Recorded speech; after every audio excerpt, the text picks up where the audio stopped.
Hello, good morning. Hello. Welcome to our weekly wrap-up. Bi-weekly. We will be getting back to the weekly. So here we go. Randy just has a quick PSA. PSA. What is PSA? Public service announcement. Okay. Servicing the public. So some of these questions, you guys, Jess and I talked to all of you a lot about noise and how the fitness industry, probably 80% of it is fake news.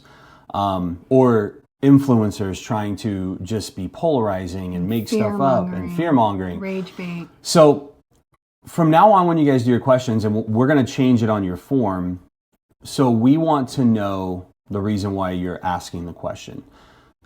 We also want these things to be personally relevant to you, or maybe like somebody else you're close to. If you were just scrolling and you saw an influencer and you saw a question, then, depending on the question, we may or may not answer, but we would respond to you personally. So we want to cut down, and actually this week, probably 85-90% of them seem like they're pretty relevant to people.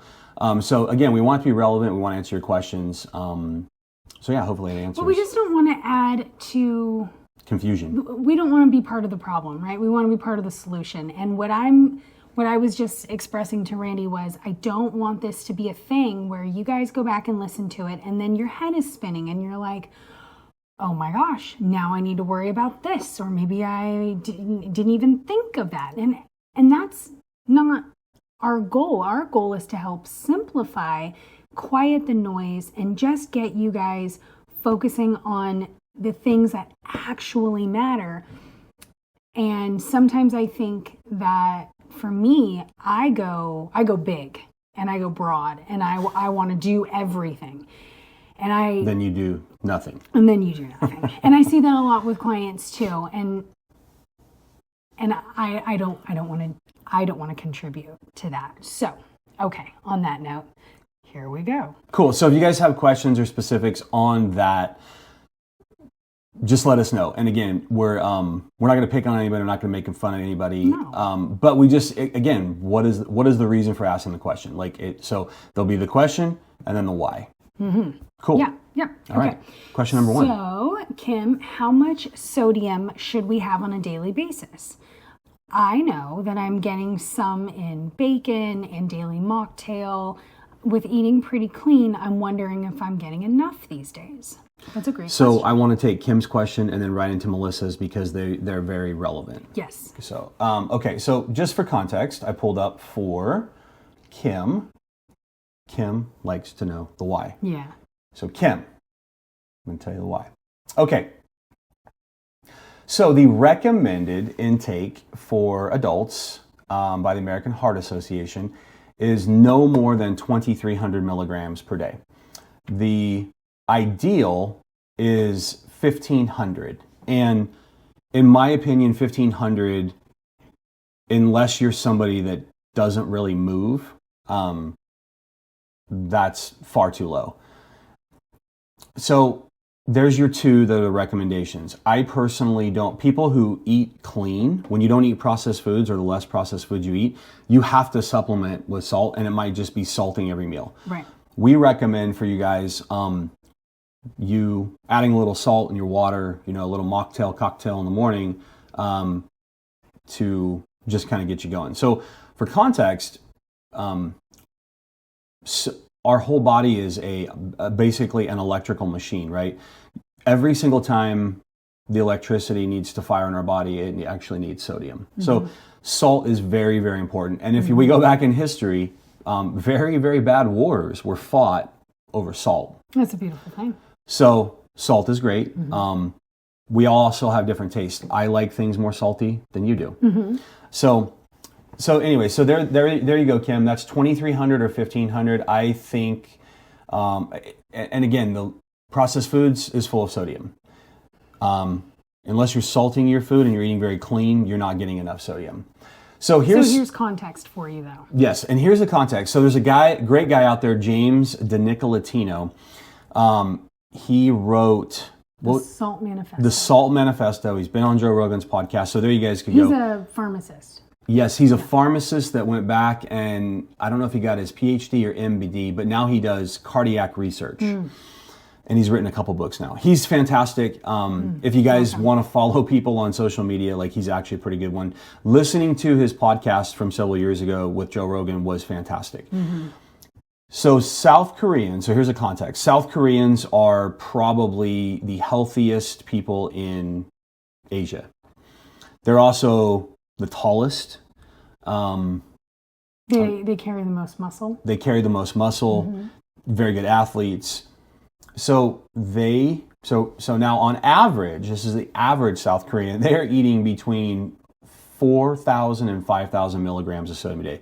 Heart disease does not run rampant. They're not obese. By every health metric, they are far healthier than Americans. So I think there's a lot of electrolyte now companies, and they're putting like 1,000 milligrams in one serving. Element's one of them. I think it's 1,000 milligrams of sodium. We probably need far more sodium than what we're being told. So the whole heart, that sodium's linked to high blood pressure. But again, this is not clear. They're actually saying that sugar is probably increasing your blood pressure and actually causing endothelial damage, and then not the sodium. So when you have too much sodium, you pee it out, right? And then your blood pressure goes down. It does increase blood volume temporarily, which would make your blood pressure go up. So caffeine probably increases your blood pressure much worse than what sodium does. Sure. So any more on that? Yeah, two more things. Hydration. So all these people that tell you to drink lots and lots of water, you can't hydrate properly without sodium, chloride, potassium, magnesium. If you're just drinking like distilled water, which was a bodybuilder thing, you're just peeing all the time and you're not hydrated. Yeah. So then this runs into Melissa's question. But I do want to clear up one more thing. Oh yeah. So I was just trying to tie it in. We will get there. I've been trying to teach, especially with Kim, some of the things, the reference ranges and the recommendations, how they change over time. Okay. Again, they looked at blood pressure is potentially linked to heart attacks, heart disease, and sodium, because it can increase your blood pressure. So in the 1980s, the Health and Human Services recommended there was an upper limit of 3,300 milligrams. So almost about 1,000 milligrams more than what they're recommending now. So that to me is and again, if you sweat a lot, if you're an exerciser, if you're very active, if you live in a really hot place, if you do, when the heat and humidity's here and you go do yard work, you sweat through your shirt, you need more sodium. Yeah. So again, but it's also your diet. The cleaner you eat, the more you got to salt your food. Yeah. So that's what all I have on sodium. And then you wanted to tie in. Well, yeah, I just wanted to tie in because Melissa was talking about leg cramps. Correct. Specifically calves getting leg cramps the last few days. She's heard it's a lack of potassium or calcium. Probably not calcium. That's what I was going to say. But potassium, magnesium, sodium, and chloride. Yes. So Melissa, because she eats pretty clean, right? She does, and she's also walking like 15,000 steps a day. So she needs to start taking electrolyte, yes. Or just at least salting every meal. Now here's the other thing. If you... Avocado, banana. Avocado is good in potassium. Yeah. I think avocado has like 5 times more potassium than a banana. And it doesn't have a bunch of... I find bananas to be useless. They make things taste good though. So, anyways... what was I going to say about the salt? Salt, if you, again, the cleaner you eat, the more salt you need to take in. Yep. Excellent. Cool. But yes, so bacon is all processed meats are, typically most of your lunch meats, bacon, all of them have sodium as a preservative. So. Yep. Okay. Ready? Cool. Okay. So an anonymous question. No name. No to name. Be specific. This is no name. No name wants to know anything to help reduce the power of PMS symptoms. That person gave it a lot of power.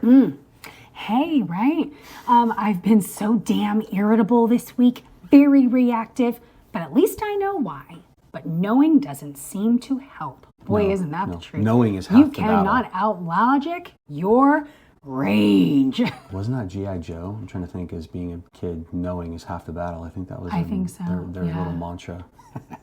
Oh yeah, that's They cool. didn't talk about PMS stuff, though. Well, that's good. Yeah. Okay. Moving on. Randy, Randy, would you like to talk about that? The menstruation. Apparently, there's a really good movie out there that says bears can smell the menstruation. Okay, all so be right, careful. gross. All right, carrying on. What can you do about it, Jess? It's real. It's real. So actually, No Name is part of a whole group of like 10 of us that You guys are all in sync, like the band. we are. Oh my God. And how weird too, because we've always heard that women, when they're close, right, their cycles sync. Yeah. But this is like remote. Yeah. We are on the other side of the Yeah, country. but- that is weird. Yeah, there's about 10 of us that we're all on the same cycle right now.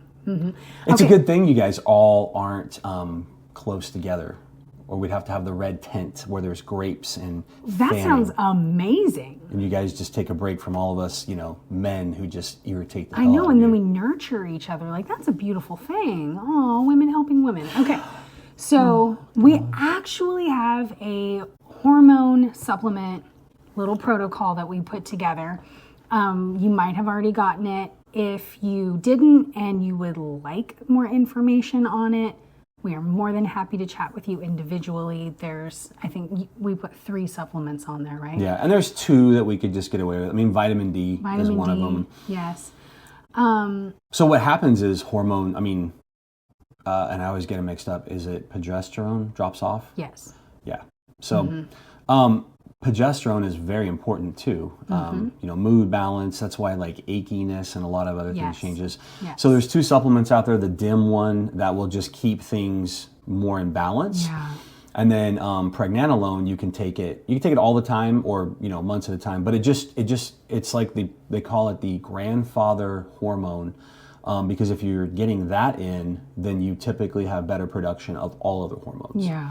So taking that with the, and again, if you're very regular and you can see like maybe a couple days before typical, PMS symptoms start, can take these things and it should help. The ginger tea. Yeah, ginger is a really, really helpful, easy, cheap tool. I'm always going to say start with your nutrition. So look at what you've been eating. Are you eating more sugar? Are you eating more grains? They really play a part. And if you can increase your protein, and I know, broken record, right? But increase your fat too, it really helps balance your hormones.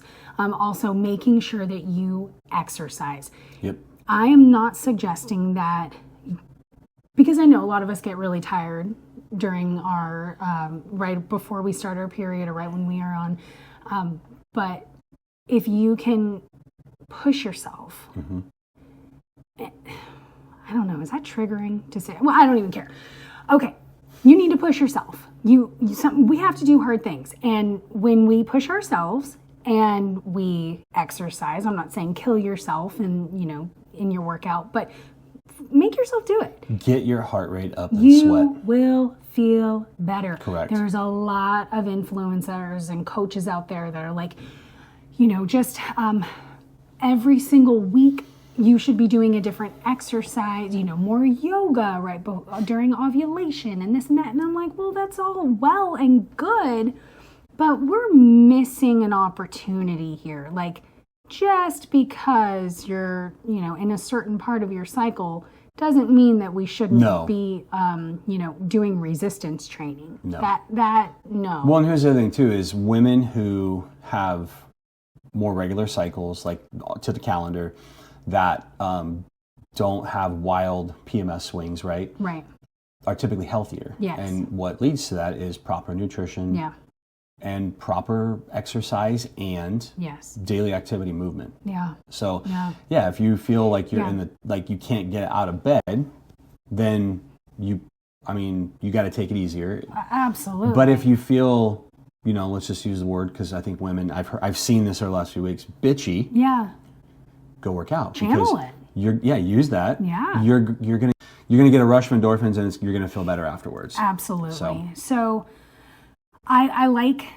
here's what I like to do. I like to listen to my body, but then I also want to be very honest with my body. So yes, I'm sorry, you're feeling a little tired, you're feeling a little cranky. Well, go and do it. But like Randy said, if you're just like, dude, you can barely keep your eyes open and you have the opportunity to go lay down, please do it. Yeah. Absolutely. All right. And then I also know it's frustrating too, because some of you are like, I eat super clean, I exercise regularly, why do I still have terrible symptoms? Well, I want to interject on that. Yes, go. Just because you've been doing something right for 6 months doesn't mean it's going to solve a year. When you've done most things wrong for decades, it takes a long time. Our bodies are very resilient and can bounce back, but you can't expect everything to be fixed overnight. Yeah. So, and you also can't expect, if you're putting in 50% effort, you're going to get 50% outcome. So the more work you do, the better work you do, 80-20, then all those things get better. Yeah. So, all right. Yep. Verity. Yes. What's the difference between when you lift weights, like a low weight, high rep versus high weight, low rep? So Verity, do you want to be a power lifter? That was very big in that little gym in Montana. All these women want to be big and power lifters. So I was like, this is weird. Just the very simple, when you lift heavy, you get stronger. When you lift higher, so when you lift heavy weight, low reps, meaning that you're fit. So that is power lifters. That is the Olympics, right? That's power and strength.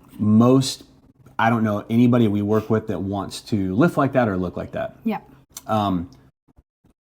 Most people fall into, they want to lift in a higher 8 to 12, 8 to 15, 20 repetitions with a lower to moderate weight because they want to look better, which typically means build muscle. Yes. Right? Which then you're actually still getting stronger. Yeah, you get stronger regardless, but one of them, we have, there's typically different muscle fibers, and you're causing damage when you're doing low reps to a certain muscle fiber. You're causing damage. So it's good. I mean, all of us need a level of strength. So a lot of times when you have an injury or an imbalance, you do need to build some strength and not just try to build the muscle. Yeah. So cool. Let's move on. Yeah. Okay. Jenny, how does declining estrogen? All right. Oh, we could have just moved this one right into no name.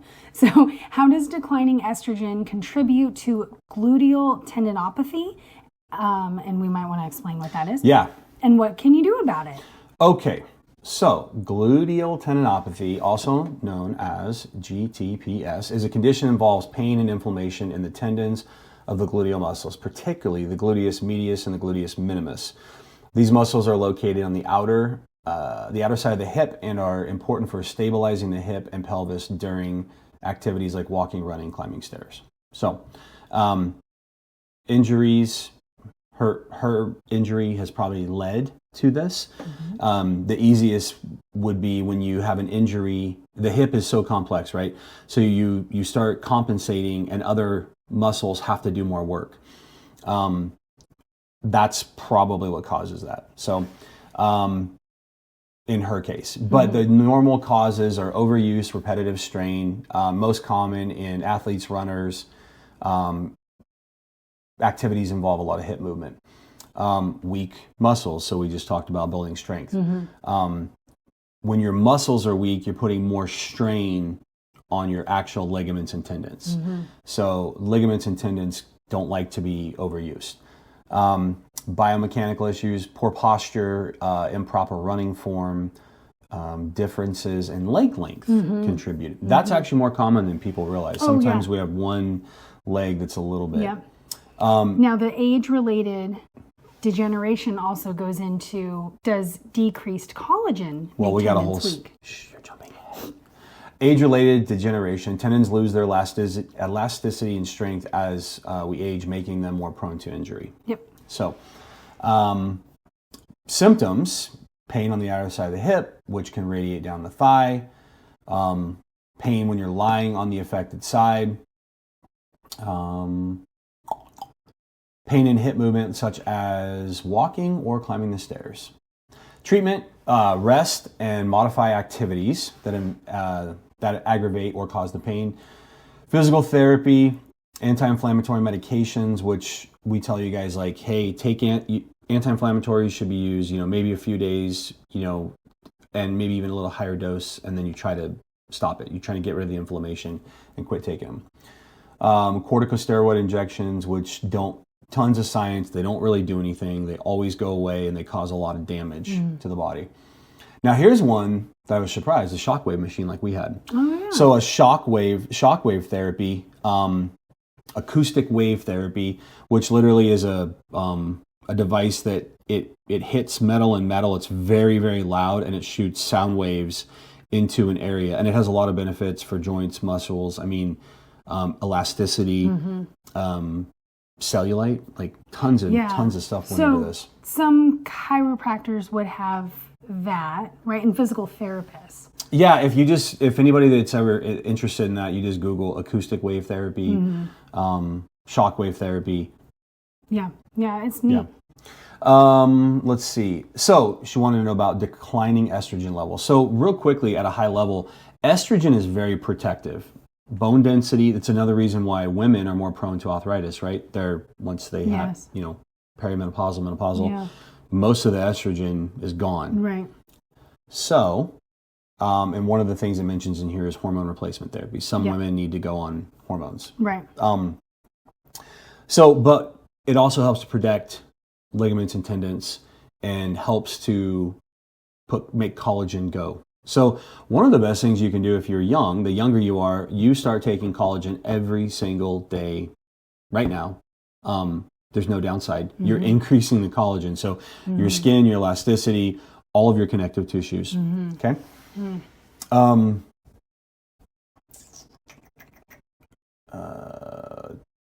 Decreased collagen production, which we just talked about, it will go down. Estrogen plays a key role in collagen synthesis, which is crucial for maintaining strength and elasticity of tendons. Lower estrogen levels produce lower collagen production, leading to weaker tendons, being more prone to energy, degeneration, and increasing the risk of tendinopathies.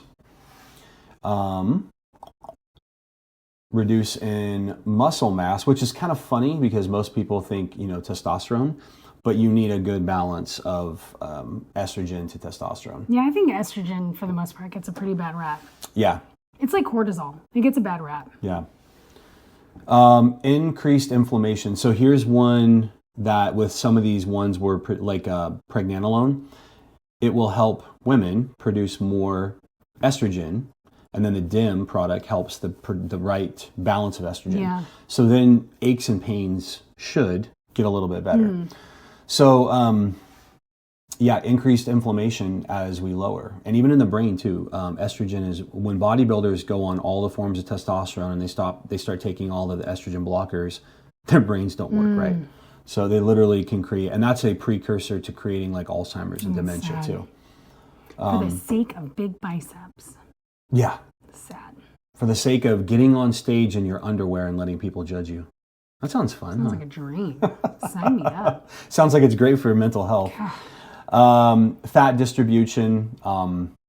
Again, estrogen will tell body fat where to go or not go. So, and then again, number 5, which was bone density and tendon bone interface. So a lot of what we can say on here, and we'll do with Jenny, is and some of these things, one of the guys I'm working with went through this hip issue. We got to move through the pain a little bit to find out if it's making it worse or does it just hurt, because sometimes moving through full ranges of motion. Anybody that's ever had an injury and you do physical therapy, it hurts when you're doing it. So But if we can get things stronger around where the problem is, sometimes it goes away. Yeah. So, yeah, hopefully that answers her question. I think that was very detailed, Randy. It Travis. was a very detailed question. Yeah. Well, Jenny's a thinker. Travis. Arthritis. Anti-aging solutions. Bum, bum, bum. So many words there. That's word salad, Travis. Arthritis is, if you're actually diagnosed with it, a lot of times it is an autoimmune disease, but it can also be caused from other autoimmune diseases, right? So celiac disease. If you're celiac your whole life, your gut and your GI tract does not absorb things properly, which will lead to lower bone density. So one of the biggest things with it is arthritis is an inflammatory disease. So doing things, oh wow, I don't know if you guys heard that, big crack of thunder here. Mitigating, getting rid of inflammation. So alcohol, sugar, anything that's kind of spiking insulin, all going to be inflammatory. So we want to mitigate those things. Processed foods, all very inflammatory. Yes. And there's a difference between causing inflammation in your gut and then inflammation in your joints. Yes, and then on an exercise. And being properly hydrated. And resistance training and walking.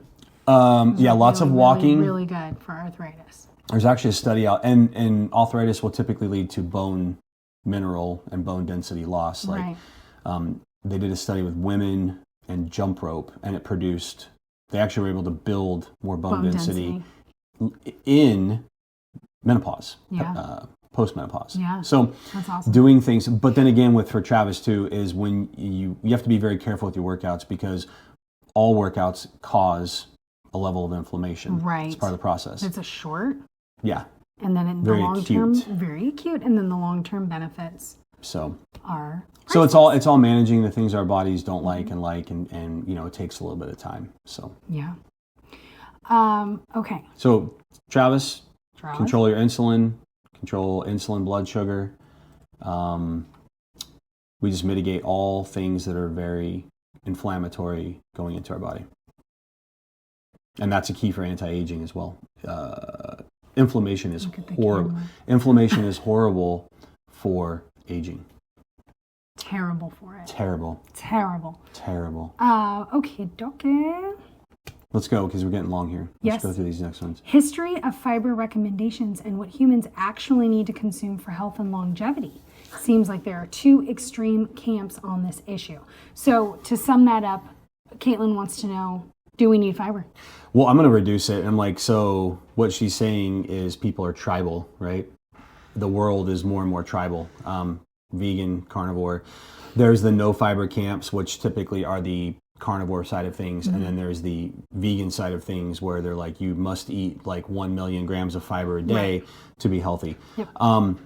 There's not a good answer on this. There's not any good science. Like most medical, like the studies that get cited, the problem with them is they're not the healthy user bias, which means people that just would eat more fiber are probably doing 10 more things that are healthy.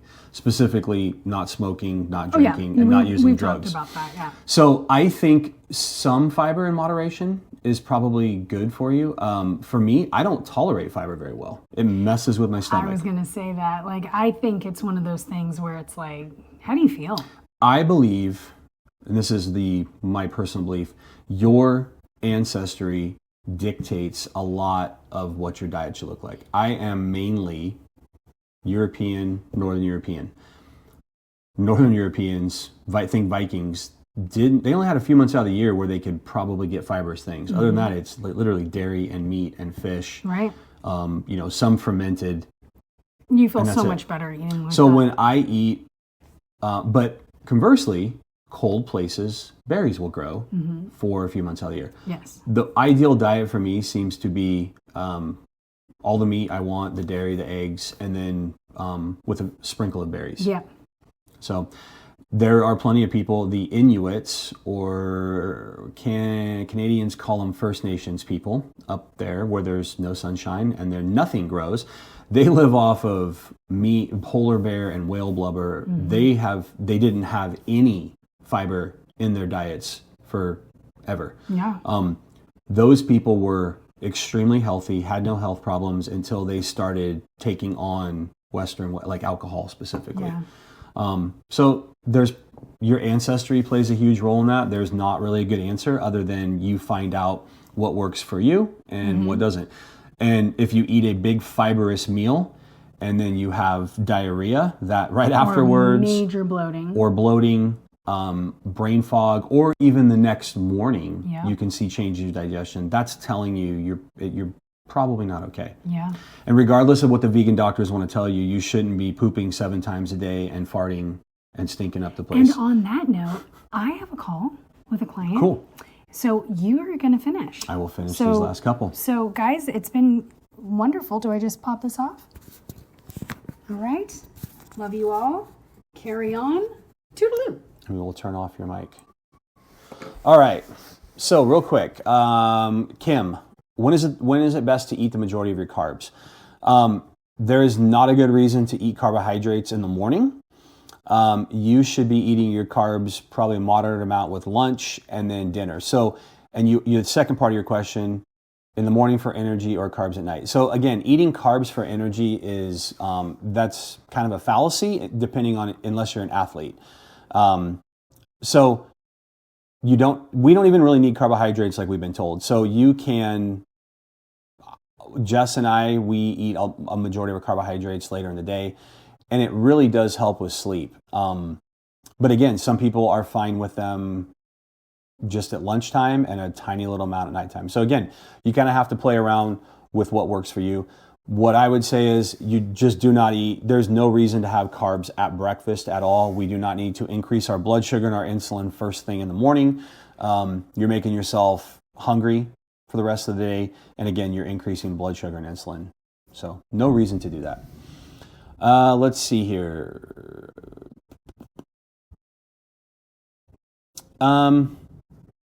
So if you want to get the best CoQ10 supplement is beef heart. So if you want to get the beef liver, beef heart, actually all beef organs are the most bioavailable forms of these. So if you need iron, which most women typically have a little bit of problems, they're low in iron, you could have a little bit of beef liver or a beef liver supplement. The same thing too. Beef heart is one of the highest things in CoQ10.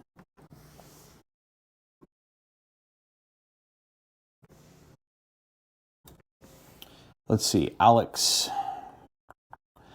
The history of women's exercise. I wanted Jess to talk about this one because she did some of these funny workouts when she was young.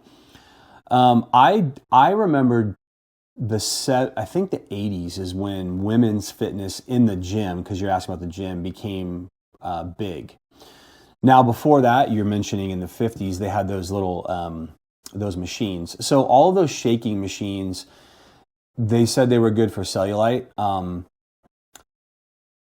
I don't really know if that's the case. It might have just been great marketing.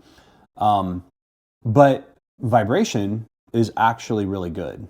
It does things down at a DNA level. It increases flexibility. There's fitness conventions that I used to go to where you take somebody very, just inflexible, can't bend down. And typically guys, big muscle guys, you can't bend down and touch your toes. Put them on one of these vibration platforms for 3-4 minutes, maybe have them couple do a little squats, and within 3 minutes they're able to put their palms on the floor like a yogi. So there is benefits to it. It's probably overplayed, and definitely don't want to spend any money on that. And yeah, it is relaxing, but it also not. Some people, it messes with their equilibrium. So it's one of those things too. It's like, well, you could try it and see how it affects you and you feel better. Or there's people that get on these things and then they feel dizzy or, seasick for the rest of the day. But yeah, it's pretty funny how those machines started into women's gyms and fitness. They were those big bands and they would put them across their butt and shake them. Travis, I've heard you can only have so much protein at once. But I've also heard that isn't true. So that's actually not true. That was what we were told, is like 35 grams of protein would be all you could absorb in one sitting. So most of the protein supplement companies went out there and all of their protein shakes are like 25 to 35 grams of protein. So it's actually not true. There's been follow-up studies, and they took people, they did like, 20 grams of protein, 40 grams of protein, and then 100. So they consumed all of those different amounts. The people that ate, the more protein you eat, sometimes it's a little slower increase in your protein synthesis, but it was also increased for like the next 24 hours. So and here's the other thing, as we age, our bodies become less efficient at protein synthesis, right? So you need to eat, if we're in I just say, if you're in your 30s, you need to be eating, 30, 35 grams of protein with each meal. If you're in your 40s, you should probably be eating 40 to 50, so on and so on and so on.